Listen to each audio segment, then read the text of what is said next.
Hello student, today I am going to discuss the postulates of the Euclid geometry. Yesterday I have discussed axioms of the Euclid geometry. Axioms are the general statement. Axioms are the general statement, but postulates are the axioms related to a particular field. Postulates are the axioms which is related to a particular field. Okay, then first axiom, first postulate क्या है?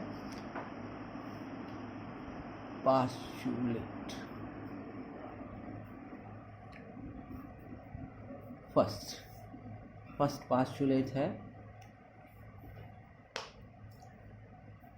a straight line a straight line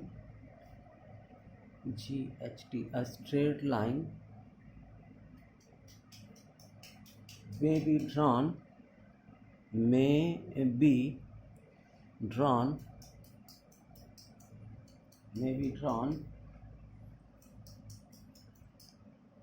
from any one point to any other point, from any one point to another point.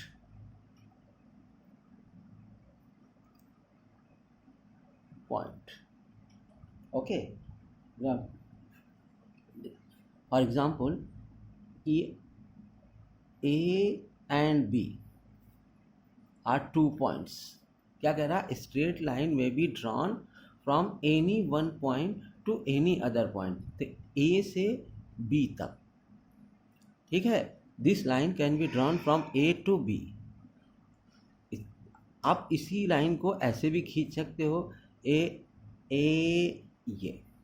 यहाँ से भी खींच सकते हैं ऐसे, ये पी क्यू हो जाएगा, ये आर एस हो जाएगा. तो क्या कह रहा है कि स्ट्रेट लाइन में be drawn from any one point to other point. आप यहाँ से यहाँ खींच सकते हो, यहाँ से यहाँ खींच सकते हो, यहाँ से यहाँ खींच सकते हो. ओके, पोस्टुलेट नंबर टू क्या है?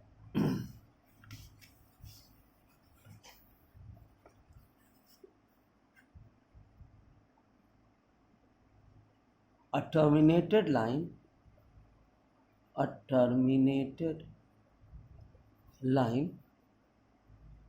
can be produced indefinitely.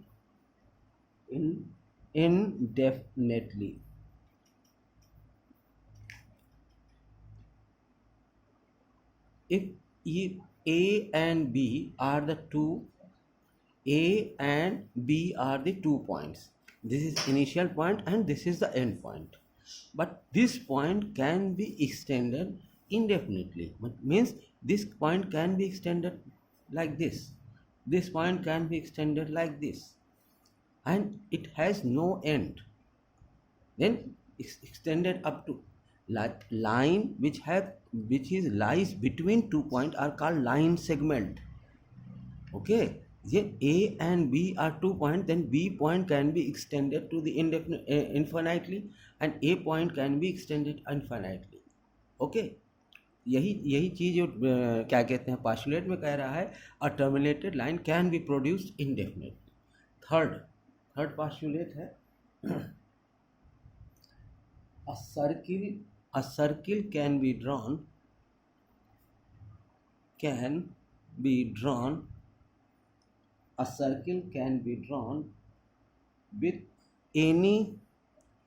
with any center and any radius. अब इसको देखिए कि a circle can be drawn with any center and any radius. देखिए, अगर ये सेंटर ले लें और ये छोटा रेडियस है, यही रेडियस, हम ये सेंटर ले करके ये बड़ा रेडियस ये खींच दिए, ये सेंटर लेके और बड़ा सर्किल.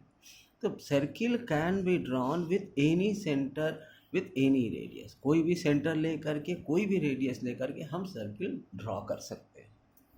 ओके, फिर आता है फोर्थ एक्सियम है all the right angles are equal to one another. All the right angles are equal to one another. It means ये राइट एंगल और ये राइट एंगल दोनों इक्वल हैं। ऐसे राइट एंगल हो, ठीक है, या ऐसे राइट एंगल हो, ये सारे राइट एंगल्स क्या होंगे? इक्वल होंगे, क्योंकि सबकी वैल्यू क्या होगी? 90 डिग्री ही होगी। तो कैसे भी राइट एंगल बनेगा तो वो सब इक्वल होगा। Therefore all the right angles are equal to one another. The important postulate is fifth postulate. Look at this postulate. First we write a statement and then we show what is this. Okay, if a straight line falling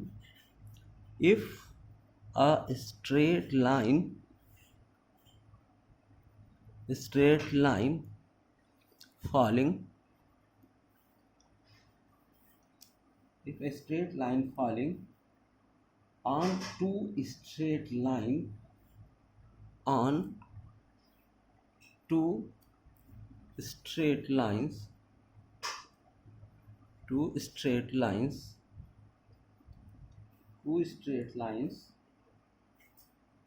makes the interior angle on the same side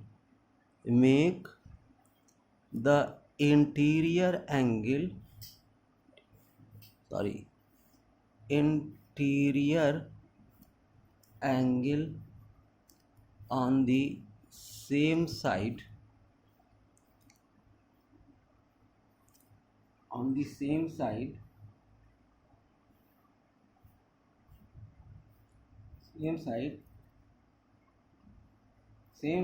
of it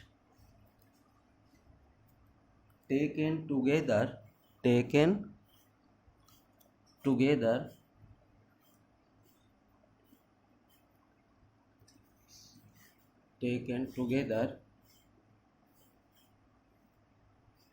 less than two right angles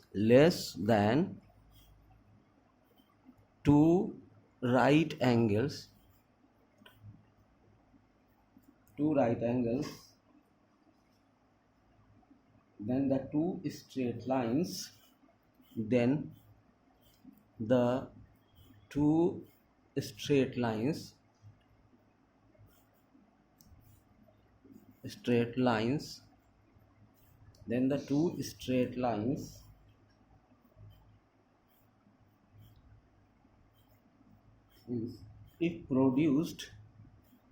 if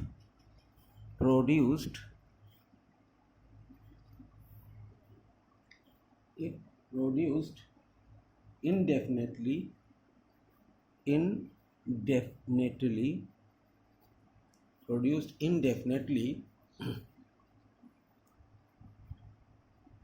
meet on the same side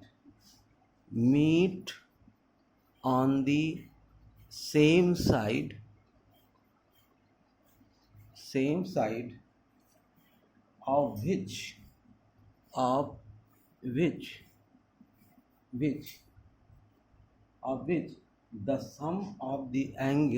the sum of the angles is less than two right angles.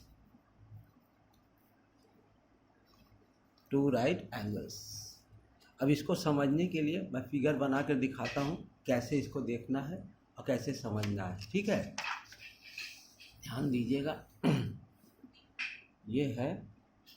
ये straight lines हैं। एक straight line ये है और एक straight line ये है। ठीक है, सपोज कर लीजिए ये लाइन L है, ये लाइन M है। कह रहा है कि if a straight line falling on two straight line, falling on two straight line, a straight line falling on two straight line, ठीक है, तो इसको आप कह लीजिए n, ये लाइन l है, ये लाइन m है, ये लाइन n है, ठीक है, ये इस पर फॉल कर रही है। तो ये कह रहा है कि अगर ये लाइन जो फॉल कर रही है, इस पे जो लाइन फॉल कर रही है, उसके इंटीरियर एंगल कौन सा होगा, ये होगा और ये होगा, एक ये होगा और एक ये होगा, दोनों ही इंटीरियर एंगल है। तो जिस साइड का इंटीरियर एंगल का sum less than right angle है, less than two right angle है, less than two right angle, two right angle means 180 degree, less than two right angles है, अगर उस तरफ हम लाइन को इनडेफिनेटली एक्सटेंड कर दें तो वो एक ऐसी जगह पे जा कर के मिल जाएगा, वो किसी न किसी जगह पे मिल जाएगा। जैसे अगर इसको देखिए तो ये इस एंगल का sum less than two right angle होगा, क्योंकि ये इस तरफ एंगल झुका हुआ है और ये क्या कहते हैं ऑब्ट्यूस एंगल बना रहा है, तो इसका सम निश्चित रूप से 180 से ज़्यादा होगा। अगर इस लाइन को हम इस तरफ एक्सटेंड करते जाएं ऐसे, और इस लाइन को इसी तरह ऐसे बढ़ाते जाएं, तो एक जगह पे आकर के ये दोनों एक दूसरे से मिल जाएंगे। यही इसका फिफ्थ पोस्टुलेट है। और इसको अगर हम एक्सटेंड करेंगे तो ये इधर भागेगा, ये इधर भागेगा, ये कहीं पे एक दूसरे से नहीं मिलेंगे, ठीक है ना। तो पोस्टुलेट क्या कह रहा है, फिर से ध्यान से देखिए। If a straight line falling on two straight line, दिखाया मैंने कि if a straight line falling on, जैसे ये और ये falling on two straight line, if a straight line falling on two straight line makes the interior angle on the same side of it, makes the interior angle same side of it, या तो इस side हो या तो इस side हो, ठीक है ना, same side of it, taken together less than two right angle, less than two right angle, then the two straight line if produced indefinitely, ये दोनों straight line if produced indefinitely meet on the same side, meet on the same side which the sum of the angles is less than two right angle, जिस side के angles का सम to right angle से कम होगा। तो इसको जब extend करेंगे तो एक जगह पे जा कर के ये दोनों एक दूसरे से मिल जाएंगे। तो इस साइड के एंगल्स का सम क्या है, टू राइट एंगल्स से कम। यही सबसे इम्पॉर्टेंट पोस्टुलेट है, फिफ्थ पोस्टुलेट। ये 5 पोस्टुलेट हैं, इनको आप क्या कहते हैं, याद रखिएगा, ठीक है। अब इस पे हम कुछ प्रॉब्लम्स कर रहे हैं, कुछ क्वेश्चंस देखिए। फर्स्ट क्वेश्चन देखिए, क्वेश्चन नंबर 1। एक फिगर है, ठीक है, ये देखिए फिगर है, ये और ये, ठीक है, और इसमें ये डायगोनल है, ये एंगल 1 है, ये एंगल 2 है, ये एंगल 3 है और ये एंगल 4 है। क्वेश्चन में गिवन है कि angle 1 equal to angle 2, angle 1 equal to angle 3 और एंगल 2 इक्वल टू एंगल 4, ठीक है।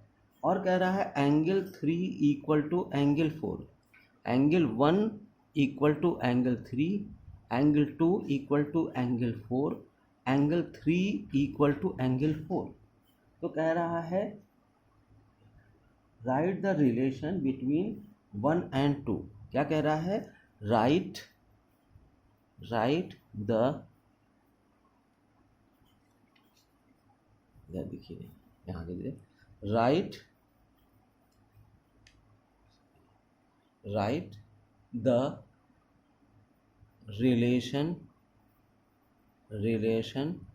between 1 and 2, angle 1 and angle 2। देखिए एंगल 1 इक्वल टू एंगल 3 ये गिवन है, ठीक है ना, और एंगल एंगल 1 और ये गिवन है कि एंगल 3 इक्वल टू एंगल 4। अब देखिए 1 3 के इक्वल है, 3 4 के इक्वल है। इसका मतलब क्या हो गया कि एंगल 1 इक्वल टू एंगल 4, 1 3 के और 3 4 के, तो ये इसके इक्वल, ये इसके इक्वल, तो ये इसके इक्वल होगा। ठीक है। अब इसी तरह यहाँ देखिए दूसरे वाले में, अब एंगल 1 इक्वल टू एंगल 4 आपने प्रूव कर दिया। ठीक है। और ये आपको मालूम है कि एंगल 2 इक्वल टू एंगल 4, ये गिवन है। ठीक है ना। तो क्या हो जाएगा, angle 1 equal to 4, angle 2 equal to 4, तो एंगल 1 इक्वल टू एंगल 2। अब यहाँ पे क्या कहते हैं कि कौन सा पोस्टुलेट यूज़ हुआ है, सॉरी कौन सा एक्सियम्स यूज़ हुआ है। यहाँ पे जो एक्सियम यूज़ हुआ है वो कह रहा है the things which are equal to one another are the things which are equal to same things are equal to one another। क्या कहा है, things which are equal to same thing are equal to one another। Okay. 1 3 के equal है, 3 4 के equal है। देखिए 4 जो है 3 और 1 3, इसका दोनों सेम थिंग के इक्वल है, तो ये दोनों भी आपस में इक्वल है। 1 4 के और 2 4 के, देखिए दोनों सेम थिंग के इक्वल हैं, तो 1 और 2 भी आपस में इक्वल होंगे।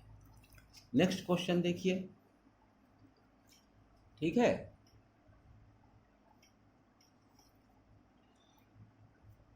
नेक्स्ट क्वेश्चन है कि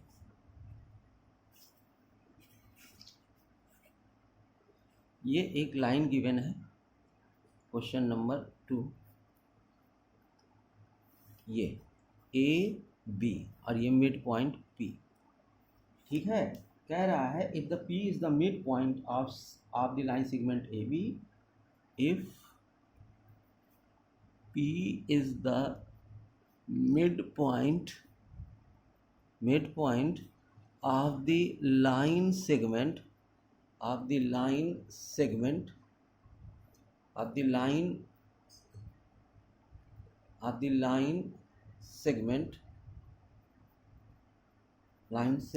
AB, point of line segment AB, prove that AP is equal to BP is equal to half AB। अब देखिए इसके लिए कैसे कर सकते हैं। ठीक है। ये तो क्या कहते हैं, P मिड पॉइंट है, इसका मतलब है कि AP is equal to BP होगा। प्रूफ में देखिए कि AP is equal to BP, क्यों, P is the mid point of AB। Okay. P is the midpoint of AB। अब उसके आगे देखिए कि अगर हम AP में BP और BP में